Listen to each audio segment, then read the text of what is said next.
नमस्कार, मेरा नाम है निधि और आप देखना शुरू कर चुके हैं जॉब्स इटर्नल टीम की विशेष पेशकश रोजगार यात्रा। बात करते हैं आज की प्रमुख खबरों की। प्रयागराज में प्रतियोगी परीक्षाओं के छात्रों ने 20 जनवरी को खुद का मुंडन कराने और सत्ता का पिंडदान करने का निर्णय लिया है। यही नहीं, वे सरकार से इच्छा मृत्यु की भी मांग करेंगे। यह निर्णय सरकार की संवेदनहीनता और लोक सेवा आयोग की सीबीआई जांच में सरकार के असहयोग से क्षुब्ध होकर लिया गया है।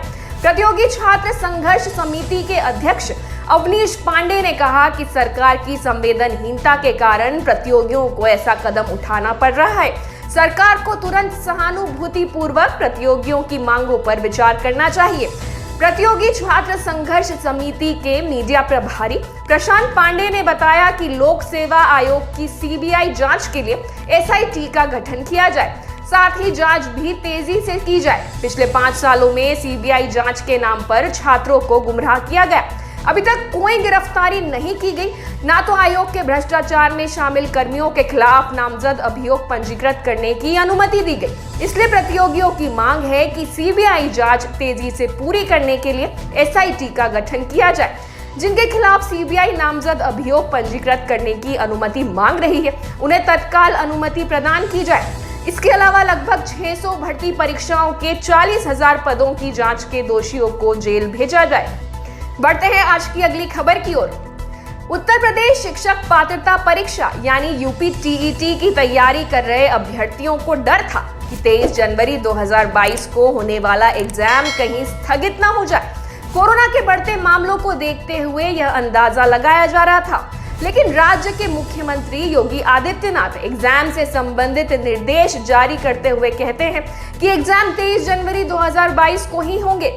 सीएम योगी ने निर्देश जारी किए कि 23 जनवरी को यूपी टीईटी को आयोजित करने की तैयारी पूरी कर ली जाए। एग्जाम के लिए कोरोना प्रोटोकॉल बनाए गए हैं। एग्जाम के दौरान भी कोविड गाइडलाइंस का पालन किया जाएगा। हर सेंटर पर मास्क, सैनिटाइजर और थर्मल स्क्रीनर उपलब्ध करवाए जाएंगे। आपको बता दें कि यूपी टीईटी एग्जाम पहले 28 नवंबर 2021 को आयोजित होने वाली थी, लेकिन इसी दिन पेपर लीक हो जाने के कारण एग्जाम को रद्द करना पड़ा। एग्जाम के लिए 21 लाख अभ्यर्थियों ने रजिस्ट्रेशन करवाया है, जो लेवल 1 और लेवल 2 का एग्जाम देंगे। कोरोना के बढ़ते खतरे को देखते हुए सोशल मीडिया पर एग्जाम स्थगित करने की मांग भी उठने लगी, लेकिन सीएम योगी के निर्देश के बाद ये कंफर्म हो गया है कि एग्जाम 6 दिन बाद ही होंगे।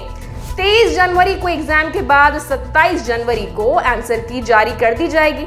1 फरवरी तक आपत्तियां मिलने के बाद 23 फरवरी तक फाइनल आंसर की जारी की जाएगी। फिर 25 फरवरी 2022 को एग्जाम का रिजल्ट जारी कर दिया जाएगा। अभ्यर्थी यूपी टीईटी एग्जाम से जुड़ी जानकारी updeled.gov.in पर क्लिक करके देख सकते हैं। मध्य रेल यानी सेंट्रल रेलवे ने अप्रेंटिस के 2422 रिक्त पदों पर भर्तियां निकाली हैं।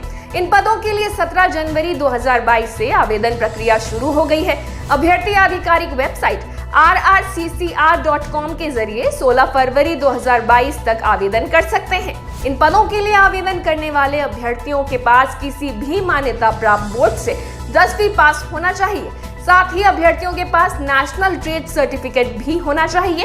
इसी के साथ इन पदों पर आवेदन करने वाले अभ्यर्थियों की आयु 15 से 24 वर्ष के बीच होना चाहिए। वहीं अधिकतम उम्र की सीमा में ओबीसी वर्ग के अभ्यर्थियों को 3 वर्ष और एससी व एसटी वर्ग के अभ्यर्थियों को 5 वर्ष की छूट दी गई है। अभ्यर्थियों का चयन शैक्षणिक योग्यता के आधार पर तैयार की गई मेरिट के जरिए किया जाएगा। बिहार लोक सेवा आयोग यानी बीपीएससी ने अपशिष्ट प्रबंधन पदाधिकारी सहित विभिन्न पदों पर भर्तियां निकाली हैं। इन पदों के लिए 17 जनवरी 2022 से आवेदन प्रक्रिया शुरू हो गई है।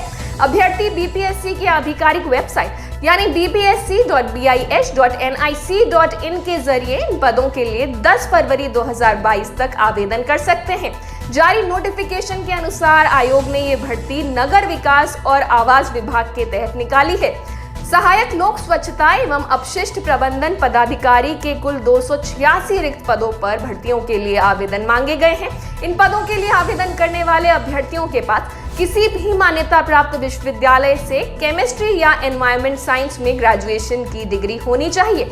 अभ्यर्थी अधिक शैक्षणिक योग्यता इस भर्ती से संबंधित अन्य जानकारी के लिए जॉब्स इटर्नल की वेबसाइट पर जा सकते हैं।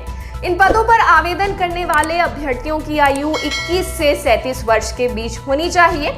वहीं अधिकतम उम्र सीमा में ओबीसी वर्ग के अभ्यर्थियों को 3 वर्ष और एससी व एसटी वर्ग के अभ्यर्थियों को 5 वर्ष की छूट दी गई है।